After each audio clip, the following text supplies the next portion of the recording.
You've been hearing ads for Zencastr these past months. Interested in sponsoring this show or podcast ads for your business? Go to zen.ai/The Archaeology Show and fill out the contact information so Zencastr can help you bring your business story to life.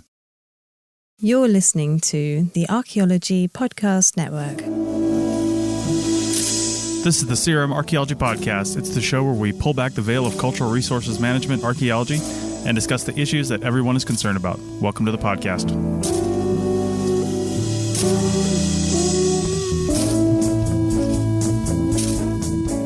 Hello and welcome to the CRM Archaeology Podcast, episode 237 for April 20th, 2022. I'm your host, Chris Webster. On today's show, we talk about the Peter Principle as applied to CRM. So start applying for pretty much any job you want because skills don't matter, and the CRM Archaeology Podcast starts right now.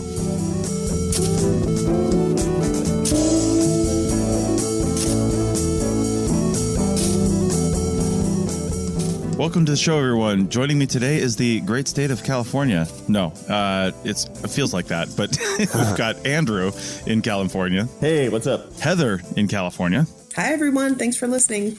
And Bill in Northern California. I'm going to call that one out.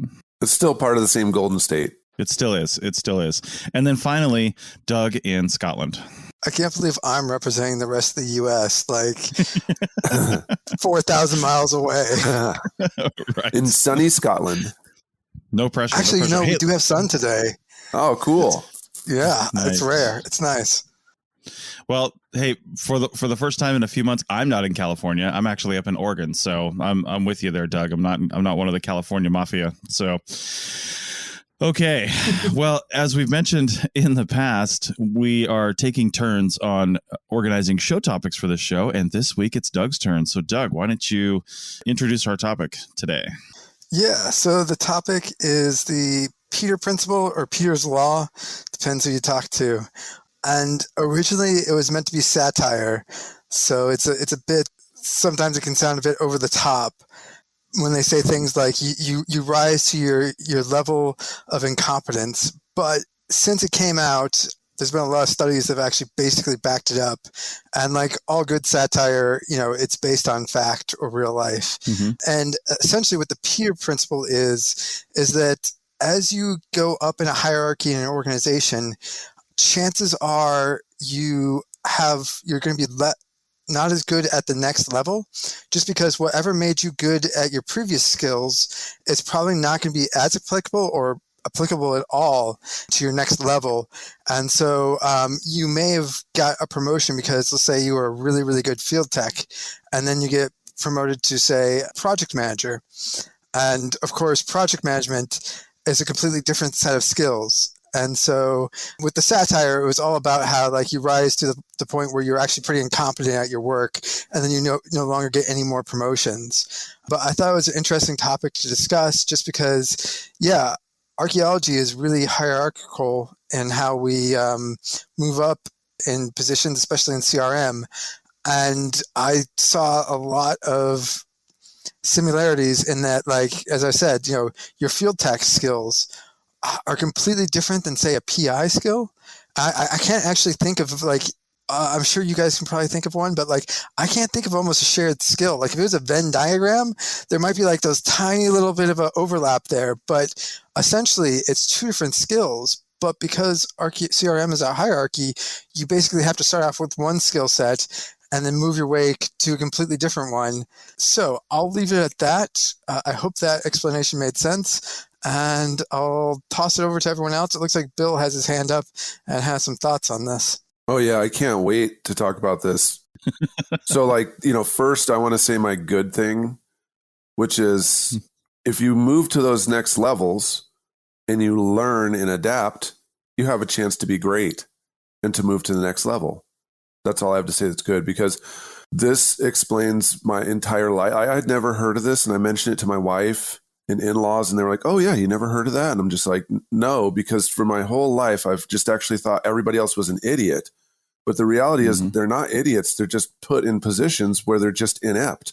And I mean, whether this is satire or not, I see this on every single corner in our political offices. This is like vividly displayed in politics.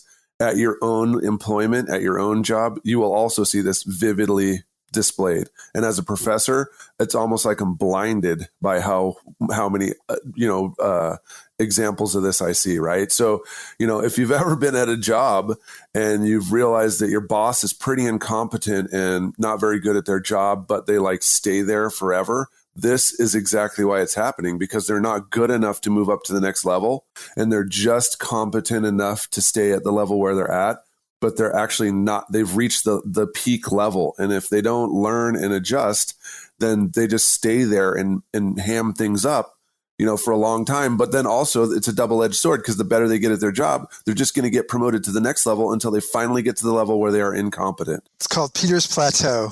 Yeah, I think I totally agree with Bill.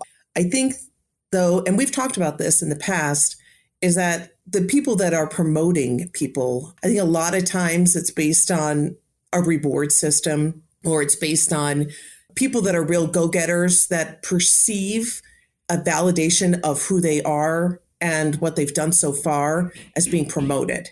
That's the validation is promotion. And if they're not promoted, that means that they're somehow lacking or somehow not being appreciated, their skill set's not appreciated or respected. And the only way to do that, because that's the way the system is, unfortunately, the only way in some people's minds is promotion. And I think there's two things that companies should do specifically in CRM. I try to do that. And I think we have some mechanisms at our company that does that. The one thing is celebrating people's skill sets in the environment they're in, understanding that it's not just about moving up the ladder, it's about a mastery of where you are right now and people acknowledging that mastery. And then the second thing is when you do promote people, that you have to set them up for success with training. You as a manager, hiring manager, just a manager in general, or a company have a responsibility to promote people, not for the pride issue or the ego issue, or just to keep them, quiet so that you can retain them, because retention in companies is really difficult. But it's really important. You have a moral responsibility and a professional responsibility to train them and set them up for success. And I just don't think that happens enough. Some of it's because we're so busy. And especially in this market right now, people are being poached all the time. And retention is really difficult. And so one of the ways that people retain, let's say somebody has been poached and they give their notice and a company wants to counter, is promotion. Without even thought, it's just promotion for the sake of promotion. And I understand that as long as the training goes along with it. So that's my take to start with. I totally agree, Heather. And I think it's the mentorship thing, which is so huge in this, and so if you have good mentors and if they note your skill set, you can successfully move forward. It's like if we take Peter's principle too far, it's like, well, every single person on earth is incompetent, and the truth is obviously much more gray, where it depends. If you've been set up for success, you might succeed. If you've been set up for failure and all you care about is promotion for promotion's sake, Peter's principle's in full effect. I'm not sure, if so I understand in certain organizations there's promotion for promotion's sake, but just think about pretty much all of archaeology, whether you're in academia or CRM, you have to move up to be able to live. A tech, you can tech for so long and eventually, your body is going to give out, or you just have no money and no retirement. And so you pretty much have to sort of move up, even though you might be in the most amazing field tech there ever was, or lab tech or anything. But you basically, if you want to stay in archaeology, you have to. And of course, in academia, with tenure, you either have to make it to associate professor, or they kick you out after 6 years or something like that. It's basically, I think it might slightly differ between universities, and then also COVID pushed stuff back. But basically, you have to move up or you have to move out. I mean, our entire system is basically built on you have to promote. And it's been like that for, I guess you could pretty much say forever. So that's always been academia. And archaeology originally started with, the diggers were not well. Okay, no, they actually were slaves in the case of Jefferson. Yeah. But basically they were never treated with respect, and there's never been a lot of respect for the skills needed there. And when I say respect, I mean in terms of like money and pay. We don't really value the very entry level, and that's actually it. I mean, they're all entry levels. Like you can't.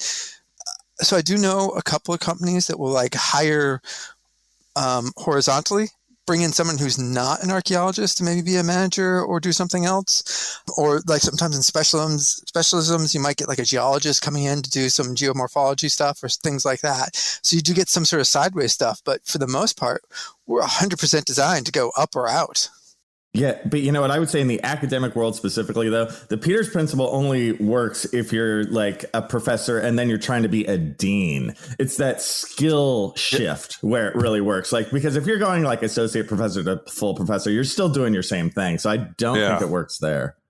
Well, and also the tenure system insulates academia from a lot of the impacts of this thing, right? Because you don't actually have to perform, and you can literally look and see, what happens when someone is trying to get tenure versus after they get tenure, right?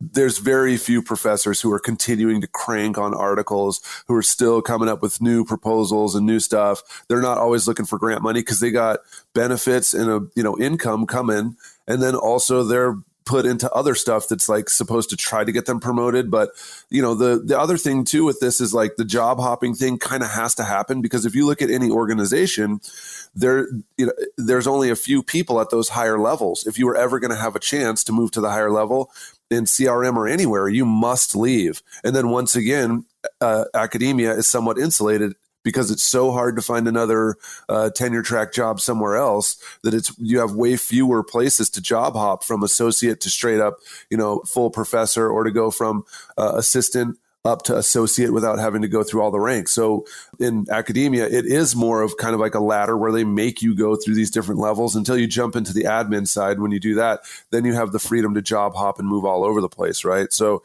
I think that academia, the way, once again, after thinking about this, it is the way it is because it's insulated from the actual thing that the Peter Principle talks about when it comes to moving to other jobs. But then also it's fully a victim of the Peter Principle because the people who are in it, they reach a level where they can't make it any higher. And you start to see all kinds of stuff happen in academia that doesn't happen in larger businesses. But I'm a full professor and I'm totally awesome. Okay. So just so everyone knows. And I also wanted to say that I still have a chance to move up to my next level, regardless of whether I'm awesome or not. I think for CRM, obviously these are very different. You guys made some really good points. For CRM, I think the problem with CRM is that, yes, it is very hierarchical, and people had this assumption that the field is lower than the management. And I think that, there needs to be a shift, wholesale shift of understanding that, first of all, there's the field and there is, I don't know if you want to even call it management, because there's management in the field too. So there's complexities in the field and you need managers in the field as well. And I don't think that there's anything wrong with people having a step and a goals and having a trajectory to improve themselves. Like when you come straight out of college, you're not going to have the skills that you have 15 years down the road. But I really think that one of the biggest wholesale changes that would help CRM would be to understand that if people want to be field focused, they should be able to build a career in field. And the company I work for, we have started to do that. We have a separate career path. We have a career path for field, and we have a career path for project management. So we don't call it management of everyone, right? But it's very specific project management. And so I think that that's where CRM really needs to go. If we're going to start growing people and not having this, the field people are less than, because they're not. In fact, if you have really strong, skilled field people, your project's going to go smoother. You're going to have better cost efficiencies. It's going to be people are going to be more accurate. The data is going to be more accurate. We can't just have like the field is the training ground for the eventual success of project management. That's baloney. And there are people that don't want to do project management. They want to be the best in the field that they can possibly be. And people and professionals should have the ability to have that track. But unfortunately, across the board, for the most part, it's not like that. So just a quick question to Andrew there. Are you telling us that you've reached Peter's plateau, then that you can't go any higher? No, I've reached Peter's awesomeness, which is a turn-on place. It's just a huge mountain that keeps going up. I think Peter's enlightenment.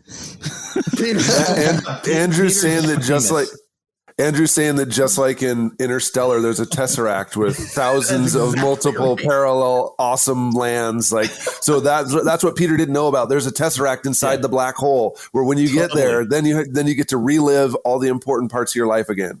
So true. Peter, what an idiot. Yeah, no. Sorry, Andrew, you probably feel personally attacked by this entire episode. I am attacked. I am shocked and appalled. No, I love this topic, though, because it's just fun to think about. I really agree with what Heather was saying for CRM. And so much of it is about that skill set, and in the academic world, too, that, like I said before, it's that switch of skill set that's so bad, because I have seen professors become deans and they were terrible deans. Like, I've totally seen Peter's principle in full effect when that happened. All right, everybody. Well, before we go into any more discussion on this and Andrew starts chanting Peter's transcendental enlightenment, we are going to take a break. So before we do that, please look down at your devices that you're listening to this on. Check out our affiliate links. It's a great way to support the network and to see some cool things we're doing. We've got a new one for Motion, which is a task manager built on an AI that is changing my life. And I got an affiliate link with them, and you guys all need to check it out. So take a look at that, and we'll be back on the other side. Chris Webster here. I have a pretty full calendar, and managing that calendar can be pretty challenging. I've got things to do every day and things I need to do once a week. Of course, people book on my calendar all the time, and I have to manage that as well. I used to move my recurring events around when something would disrupt them, but now I don't have to. This is where Motion comes in. It's an intelligent AI that manages your day for you. Put events that don't involve other people in as tasks, and Motion will move them around and break them up in ways that you dictate so you get everything done. If you'd like to take back your time and your day, then head over to archpodnet.com/motion and check it out. That's archpodnet.com/motion to get at least 25% more efficient with your time. Looking to expand your knowledge of X-rays and imaging in the archaeology field? Then check out An Introduction to Paleoradiography, a short online course offering professional training for archaeologists and affiliated disciplines. Created by archaeologist, radiographer, and lecturer James Elliott, the content of this course is based upon his research and teaching experience in higher education. It is approved by the Register of Professional Archaeologists and the Chartered Institute for Archaeologists as 4 hours of training. So don't miss out on this exciting opportunity for professional and personal development. For more information on pricing and course structure, visit paleoimaging.com. That's PALEO imaging.com, and check out the link in the show notes. Chris Webster here from the APM. You've heard me talk about Zencastr for a few months now, and there's never been a better time to check this out and start a podcast. Zencastr has hosting tools and both audio and video podcasting capability. Many of you have already clicked on the link in the show notes, and we thank you for that. Use the code CRMARC, that's CRMARCH, at the link in the show notes, or go to zencastr.com and use the code. That's zencastr.com to get 30% off your first 3 months. Again, use the code CRMARC for 30% off your first 3 months at zencastr.com. Welcome back to episode 237 of the CRM Archaeology Podcast, and we're talking about the Peter Principle, Doug's topic today. And I was wondering in the last segment, and this is very pertinent to my current situation, because I'm wondering about hiring practices, because as a lot of people know who listen to several podcasts that I'm on, I'm doing somewhat of a primary gig right now that is not in archaeology at all. It's in safety and software implementation. And I'm still doing like contract work, and I'm still doing like some archaeology jobs, and I'm still obviously doing the Archaeology Podcast Network, but I'm kind of like focusing on some other stuff as well.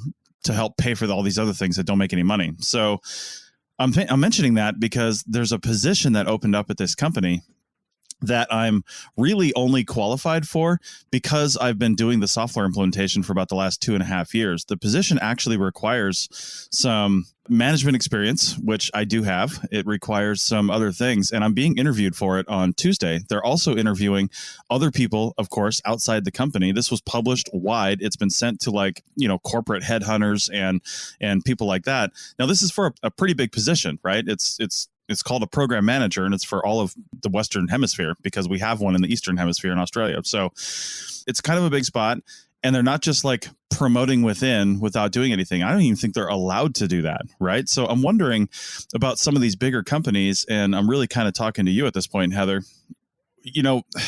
When you're talking about promoting somebody from, say, field tech to crew chief or crew chief to project manager or whatever steps you have within your company, are you actually required for these archaeological positions to seek out, to publish the job posting publicly first before just doing a field promotion and bringing somebody in? Or are you allowed to do those like field promotions when, shit hits the fan and you don't have anybody? I think, that's a really good question. I'm not an expert in hiring, but from my understanding, if there is a new position and you need to fill that position, or you have a position that's been emptied because somebody's left, my understanding is, yes, you do have to have this at least published on your site where you have a job description where you're saying you can't just hire people. That's my understanding, but I might be wrong. But there is room for promoting people to that next level without having to open that up to, the job opening to everyone. But yes, I mean, that's why companies have these career pages on their website that always post their job descriptions. And yes, there are a lot of times all companies do it where, they have it open for a certain amount of time, or they even publish it in whatever, avenues to make it look like it's at least fair across the board. And sometimes you end up with a better person coming in who applies for it. But a lot of times they do it, and they'll do it for a short period of time because they've already earmarked somebody for it. But my understanding is, yes, you do have to do that. That actually also just happened to me because coincidentally, one of the clients that I helped implement this software for, a really big construction firm in this country, they actually, their HR person, unbeknownst to them, found me on LinkedIn because they were looking for somebody who knows this software because they were hiring within for basically this same kind of position, but just for this one client. And she's like, "Hey, do you want to be interviewed?" And I was like, "Well, I won't turn anything down. Let's have a conversation about it." And then before they even scheduled an interview and we had a chit chat back and forth, she said they hired internally. And I'm like, "Oh, okay. So I know what was going on. You had to publish this post, but you'd already earmarked who you were going to do for this job, which I know who's working for this software for their company." And I was like, "Why aren't you hiring this woman?" Because she's already works there and she's more appropriate for the job. And turns out that's who they gave the job. So, but it was just like, the HR person didn't know any better, that, she just like was given a job post and said, "Here, go find somebody and line up candidates." While internally they're just waiting out a certain time period and they hired the person they wanted to hire. I totally get that. But I just wanted to get that in because I was really wondering about that in the beginning. And, archaeology, I feel like that kind of stuff is going to start happening more and more as more larger engineering firms like the Stantec's of the world and stuff like that are starting to buy up all the small businesses and even Paleo West and stuff like that. I don't know. We're either going to have better training programs or they're going to have to have different hiring practices. But Doug had some other stuff to bring this in, and we're 5 minutes in, Doug. I got my monologue. There you go. It's your turn. Yeah, nice. Actually, just to keep going on your question, because I'm a bit torn about that that idea of internally hiring or externally, because there are some organizations that do that, and then there are also like a lot of, especially in the United States, there's a lot of PhD programs, master's programs that do that. Like they won't accept their undergraduates into their program. So basically I had to leave New Mexico because UNM doesn't accept any of their undergraduates into, their programs. And I'm somewhat torn. Like in a sense, I understand from the hiring point of view, you kind of want to diversify your workforce, and by bringing in someone externally, you're bringing in a bunch of different skills and knowledge that And you ideas. haven't trained up. So yeah, and ideas. Basically, you're bringing in a lot of ideas, which can be really helpful. Yeah. But I'm also somewhat torn in that, like, not everyone can move. Mhm. And archaeology, like that sort of makes sense in like really big fields where you might have like 20 offices and you in like the city you work in, and that can happen. But archaeology is so small that, you know, sometimes you're lucky if you have like one employer in the town you live in, and so you're kind of a bit stuck. So if you do that sort of external hiring, you're making it difficult on the people who can't just uproot their entire life for any number of reasons. Like, I mean, you know, family, or maybe you're a caretaker for a sick parent, or, you know, you just actually can't sell your house. I mean, there's just so many reasons why people can't move. Logistics. So I don't know. I'm torn. Like, I see it as a positive, but I also see it as a huge negative for a lot of people who can't move out or out of state or out of town. So I don't know. That was just my thoughts on it. Yeah, I'm thinking of folks who don't want to move up, right?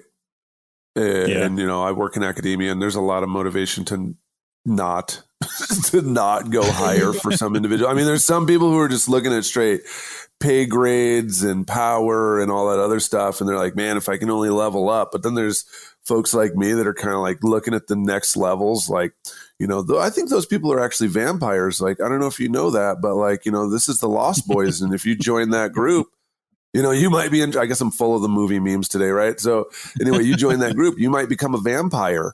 So, you know, there's some people who are kind of like, I don't know if I want to go up. And that's all throughout archaeology. Yeah, that sounds like a joke, but that's not a joke. It is especially if you're at if you're at Santa Cruz where they filmed it, right? Like if you're in Santa Cruz, you're like, you know, I've seen that movie, The Lost Boys, and it didn't end up so positive. You'd be an associate professor for all of eternity. Oh no.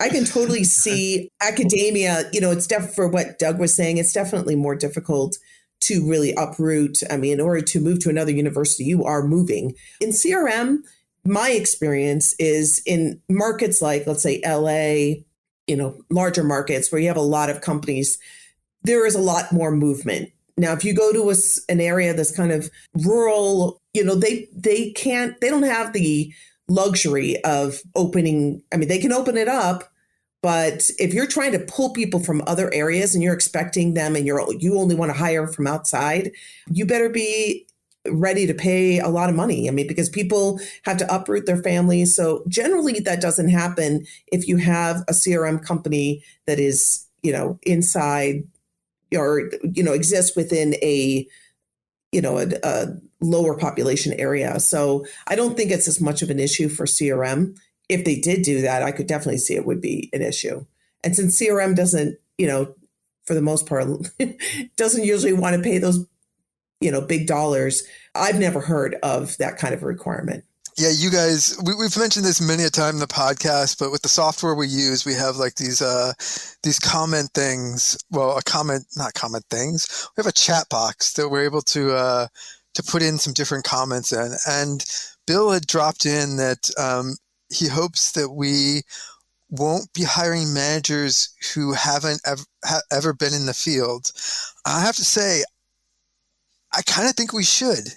Like, okay, like never, like when I say should, as in like, I don't think we should be hiring managers who start out like maybe a year or two field teching. Now, like you can train people up and you can have people go out and look at the field and understand it. So I'm not saying like they should have never like been out to the field and have no clue of like realities of how things work. And even like, you know, a couple of weeks of training or, you know, a lot of works do those sort of get to know your fellow workers' lives or undercover boss thing where like they make the boss go and do fast food, whatever, because they've never actually done it before. I think those are like valuable things, but they're just like, at least in CRM, they're so different, the skill sets. I really wish we actually had, back to what Heather was saying, like if we actually did a lot more pushing where you had hierarchies in the field and you had hierarchies in management. And I honestly think we should have trainee managers who are paid like at the field tech level and get trained up that way, because it's just there's so different skill sets that it's basically the Peter principle is you move to an area where you're not good and you're incompetent. And I just think that like we should be training managers to be managers, and we should be training field people to be field people. And there should be career paths in both so that you can actually, make a living doing both. I don't know. It takes so long to master a skill.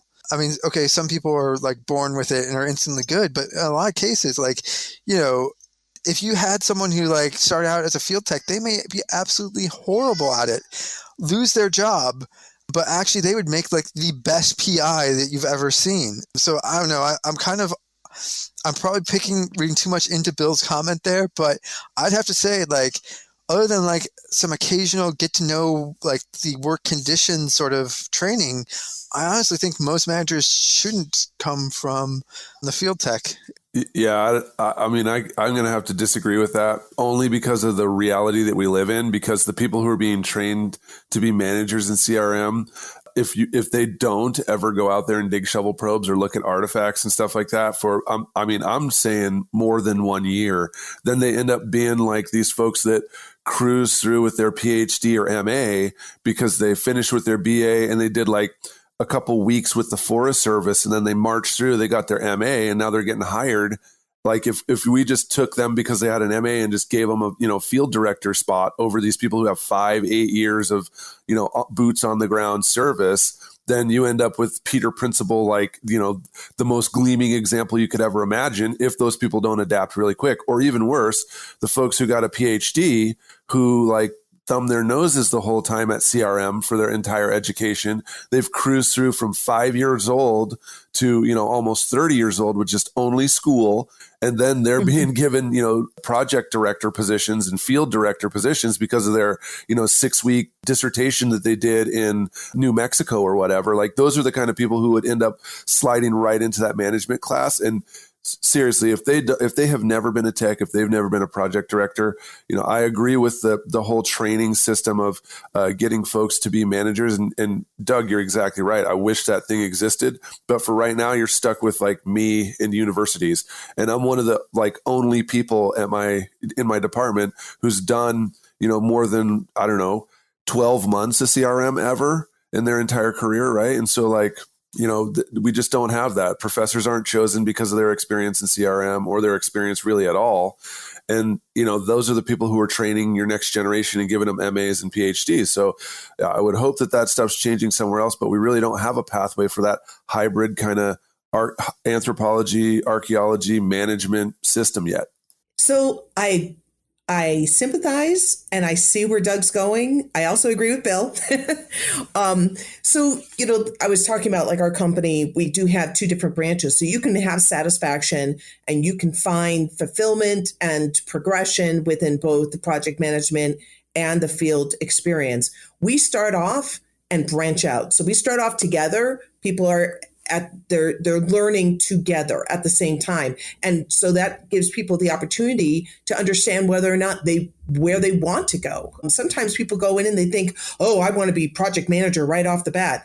And they don't realize that when they get into the field, that it isn't just digging. There is so much more complexity to it. And so we give people that opportunity to kind of experience together and then to make an informed decision later on down the road. So it's not just like 2 distinct career paths. It starts together and then it branches out. I do think that just from my perspective of working with project managers like SQL analysts or environmental professionals that are not archaeologists, that have a lot to do with the management of a project and overseeing the archaeological aspects of it, I think that it's absolutely essential that every single person is in the field for a considerable amount of time. And that's just for the practical reasons. When you become a project manager, you're writing scopes, you're writing research designs and work plans. Unless you've been in the field, you're not going to be able to do that adequately. You're not going to be able to set up your team for success. For the people that are actually implementing that project the scope that you have written and that you've budgeted out. The only way that they're going to be able to implement that is if it's done correctly. And you have to have a real understanding of how the field goes. So, you have to understand that when you're looking, let's say you're writing a scope for a survey, you really, for people that have never been out in the field, they don't know how the topography can absolutely put a huge wrench in the amount of area you can cover at one time. Or they don't even understand. It doesn't even cross their minds. It's been one of the fights I've had at the company I work at, is not having CEQA professionals or project managers that are not archaeologists writing scopes and budgets for cultural work, because they have no clue. And one of the things is, you should be looking at crime rates in the area. You should be looking at actually getting a Google Earth view, an accurate one, an up-to-date one, to actually see what it is that you're surveying. I mean, those things are really important, all the way to research design. So, people in the field are generally not writing research designs. They don't have the time to do it. And sometimes they're not trained to do that. But in order to write a correct research design and a work plan, which are distinct, you have to have field experience, or you're not going to be able to do it correctly. Okay, with that, we are going to take our second break. In the meantime, while you're listening to these ads, go over to archpodnet.com/members and check out our membership program so you can get access to, these guys through our Slack team and can keep the conversation going, and also any bonus segments we might do. Back in a minute. Did I hear you're shopping for a car? Because I've been at it for ages. Ugh, such a time suck, right? Not really. I bought it on Carvana. Super convenient. Oh, then comes all the financing, research. Am I right? Well, you can, but I got pre-qualified for a Carvana auto loan in 2 minutes. Yeah, but then all the number crunching and terms, right? Nope. I saw real numbers as I shopped, found my dream car, and got it in a couple of days. Wait, you already have it? Yep. Oh. Go to Carvana.com to finance your car the convenient way. Want to keep this conversation going? Want to talk to the host of this show and other fans? Then join our membership program and get exclusive access to the hosts, other fans, and early access to these episodes and bonus segments and content. You'll also get forever access to our live show back catalog and any other shows ad-free. Head over to archpodnet.com/members for details. That's archpodnet.com/members. All right, let's just get this out of the way, guys. I don't think anyone here has ever had a good manager.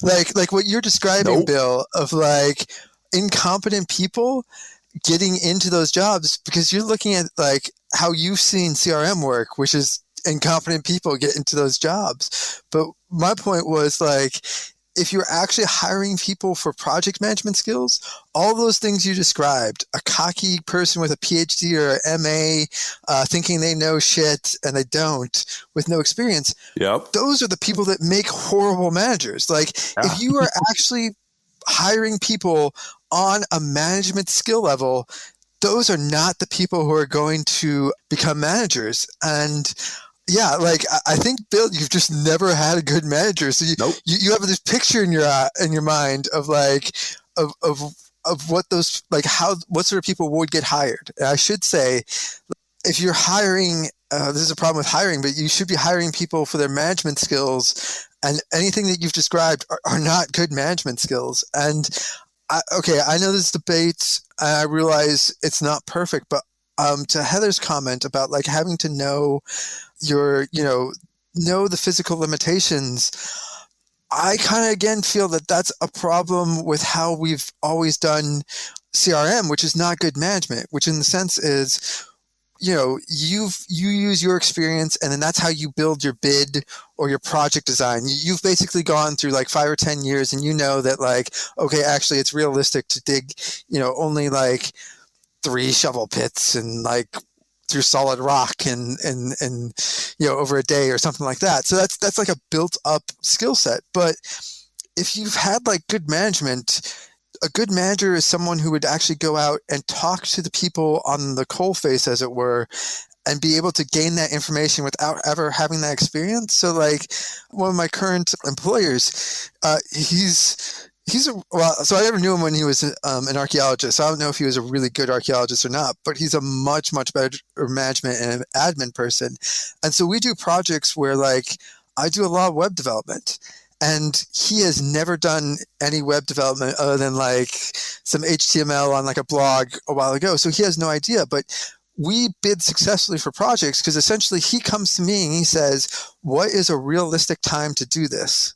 And I think that's good management, is that you don't actually need to know all the skills. Like a manager is someone who should be able to pull specialists from very different areas. And of course, we tend to do CRM 100%. in isolation, but it should technically be wrapped up with like environmental. And in some bigger companies, it is like you'll have a manager who manages both the natural environment and the cultural environment, and they won't be an expert in sometimes not in either.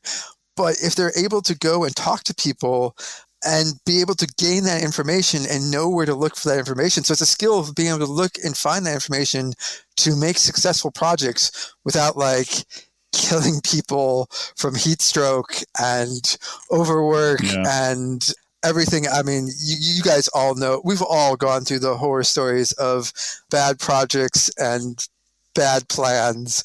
Right. But I think a manager is someone who, if they have that skill set or you train them in that skill set, they don't actually need to have like that physical experience. I disagree. Because you cannot have a general that's never been a foot soldier. They will make horrible decisions. Yes. We've all been, and when we say like, oh, they'll just come in and ask the people in the field. The people in the field feel way too uncomfortable to tell them the real truth. Like, this place sucks. It's terrible. This is a horrible plan. We're all dying. Nobody ever says that. You just get one or two kiss asses who will fake it. So here's the other thing, is that I don't know, why would we want to do that? Why wouldn't we want to start people off on the same trajectory, give people a really informed idea of what both paths look like, and then let them look and do some self-assessment and realize where do they as a person and where do they lean, where are their interests, and what aligns better with the career choice that they're going to make. That is what's going to lead to satisfied professionals. And I think that I absolutely agree. Yes, we can go, but unfortunately, I have seen way too much of people going in, oh, I really want to know what you have to say. And you know what? It's not authentic. They go in and they ask these questions, but then when it really comes down to it, especially project managers, everything is about winning the work and everything is about getting the highest profit possible in a profession where the profit margins are small. And so, any kind of mistake is going to impact your profit margins. And so they just think, oh, well, it'll just make them work a little bit harder, instead of really realizing that it's going to, in the long run, is really going to impact your project. So I really think that people need to have some kind of experience or it's just not going to work, even on a human level. I think Heather, you hit on one thing that really helps you can beat the Peter principle. I think that whole self-analysis thing, where and it's hard. People are usually intrinsically not that great, but if you can really think about what are your real strengths and real weaknesses, where do you excel? And you can really put that to, those skills like business, leadership, in the field, organization, that kind of stuff, and be honest. You can sail through all this stuff. And this needs to start in the university, because people they think, let's say somebody has like for me personally, I know I had an entrepreneurial sense. I knew that I had more of a managerial skill set. And if it weren't honestly for Andrew's classes, I wouldn't have understood that could have been an option for me. I know that if I had gone straight to the school I ended up finishing up at, I probably would have thought, okay, I don't belong in this career, right? Yeah. It would have been hard for me to envision forging a path for myself when I'm a much more practical person. I think that it needs to start with the university, where people say that there's different, it's not just archaeology. And that's where the universities need to say, okay, how are we going to create programs that are going to create successful CRM professionals? And it's not just about archaeology. There's so much more. I know. You're saying the university has to actually connect with the real world? Yeah, I was going to say, you thought that we think. We just kind of respond to stuff, right? Just like someone who's getting hit by a hurricane. When the tornado hits your house, all you do is just like stand there. You don't even run for cover. You just stand there. Okay, so I was in the military. I took a lot of leadership classes when I was in the military because I had to. I was going from E3 to E4. E4 is like a very low level leadership position amongst the enlisted ranks. And then when I promoted to E5, that's another level. And I was actually a shift supervisor when we were on the Enterprise working in the Mediterranean, night shift supervisor working on a flight deck as a 20-year-old, right? You can't do that without some pretty solid leadership training. Whether or not you listen to that training and actually apply it is a whole other thing, but you have to have that training. And then correspondingly in the Civil Air Patrol, I've gone through incident command training. I've gone through all the different steps leading up to incident command through Civil Air Patrol and understanding those positions. And in fact, we just had a search and rescue just the other day, and seeing that whole system play out, it's a very analogous to pretty much every job, right? Except most jobs and professions do not follow the things that they probably should, bringing all of this stuff together. Because you guys are right. Universities are the gatekeepers for who gets into CRM right now, because it is a requirement to have that degree. So that should be the first place that you're at least exposed to the different career tracks that you can go down. And I don't think it's one or the other, field or managerial. I think there's obviously, a number of tracks you can go down. Those are the two big ones. But I think that we need to acknowledge the fact that there are different positions between, being in the field and being in, say, managerial positions. And there's a lot of different managerial positions in that hierarchy. Andrew, you said that a general should understand what being a troop is like, because they're not going to understand when they say, the ramifications of saying, hey, take that bridge and 50 people are going to die in the first 5 minutes, right? They need to understand the ramifications of that decision. Otherwise, they don't truly get it. But I don't really believe that at the general's level. And at certain levels, I think Doug said it, you don't actually, in some cases, have to fully have experienced everything that your people underneath you are actually having to do, just like Doug said about his manager. And I'm talking about certain positions. If you're a crew chief, you absolutely have to have been a field tech, right? You can't hire a crew chief from Starbucks because they were a shift manager. They're not going to understand how to get the job done, right? Maybe even a field director. A field director probably should have come up through the ranks of archaeology.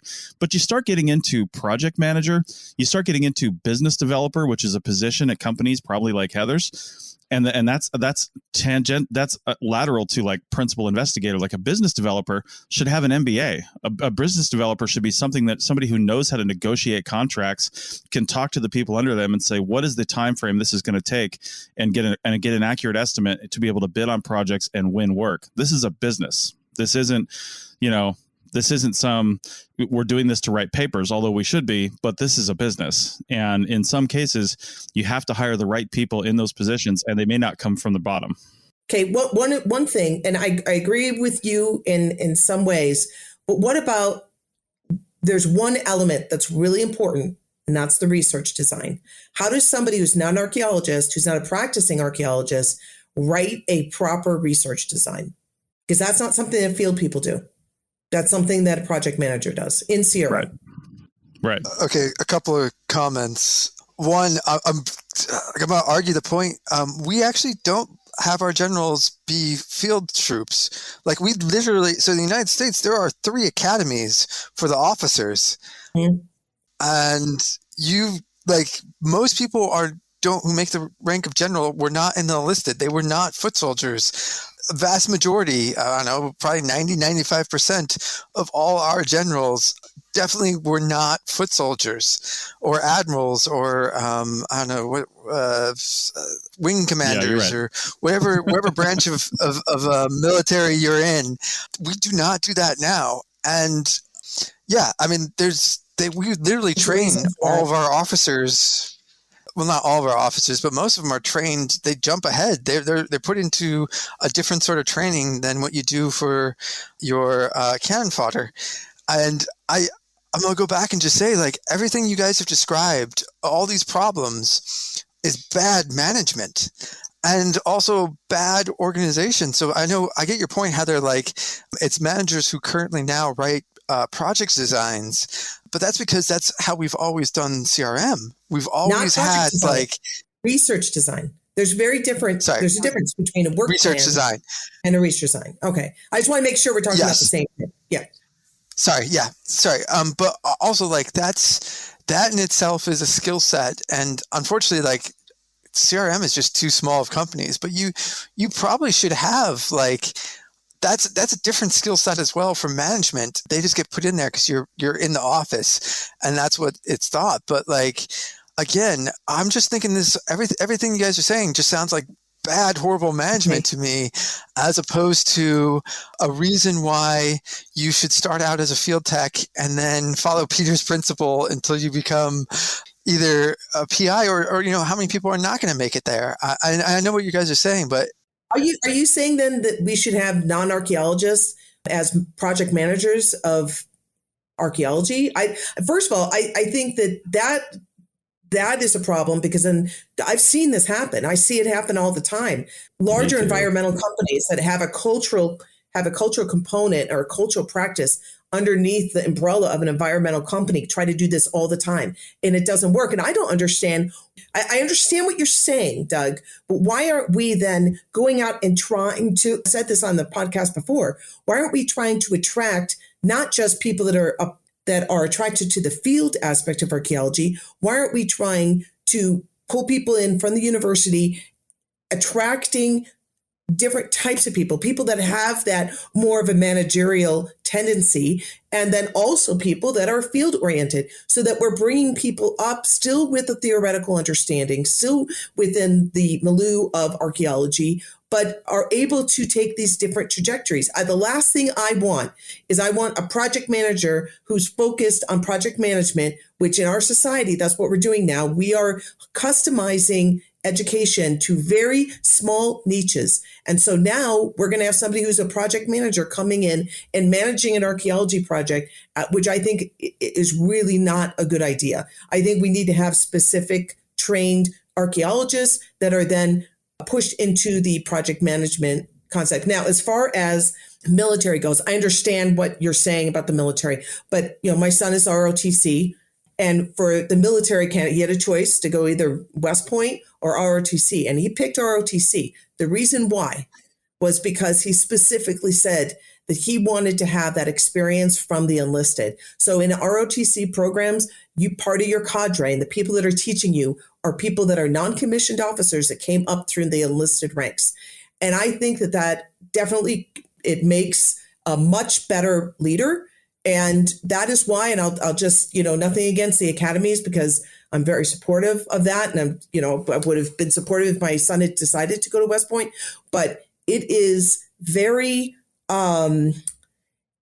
it's a very different leader. The enlisted, when they have an ROTC lieutenant come in versus a lieutenant who comes in from an academy, they know they're going to get a different kind of leader, and they prefer the ROTC leader because of the experience that they have with the enlisted boots on the ground rank. And when you're going through a 4-year ROTC experience, you are treated like an enlisted the entire time. So just to answer, because we're running out of time, just to answer one of Heather's questions about like why we don't bring people over.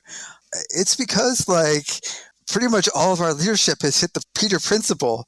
Like if you think about like the only thing that makes you a leader in CRM, okay, this has changed a lot, but it used to be the only thing that made you like in charge was you went and started your own company. That didn't necessarily make you a leader. It just meant you could win work enough to keep going.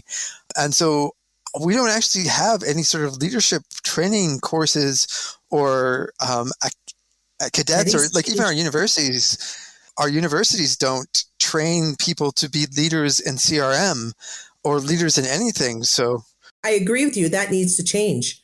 We need to change all the way back to the university or what they're teaching. Even I don't know. I would say we could go outside the university because that brings in a lot of stuff as well. But like the reason like we don't bring in people and don't look at management as its own skill set is because that's how we've always done it, and we don't actually have. God, I'm probably never going to get another job in archaeology after, like, if anyone's listened to this podcast by basically just saying everyone's shit.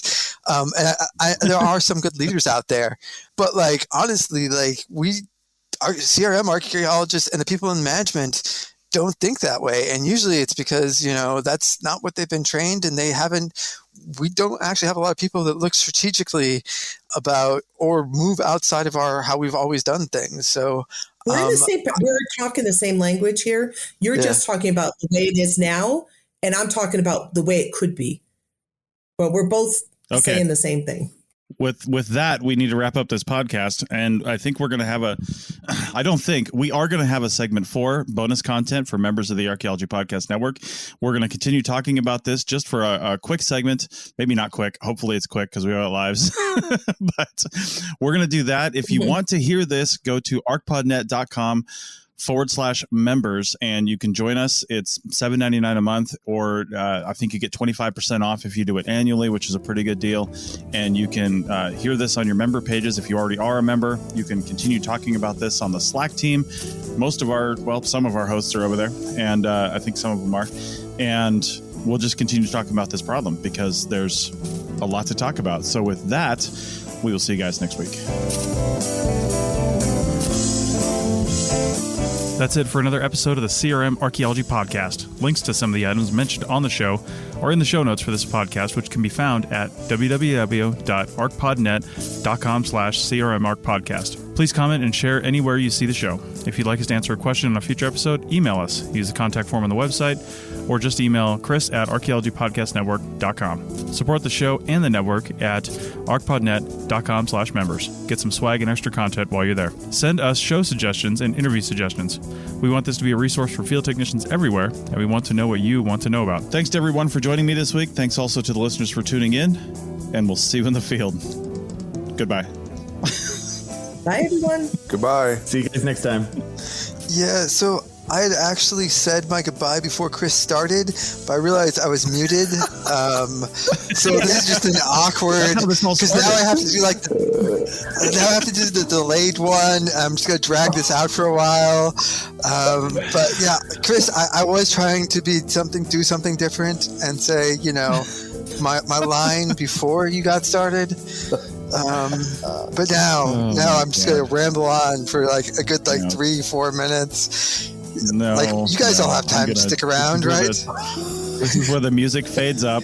Yeah, whoever's editing this, the music fades here, and then we exit. Goodbye.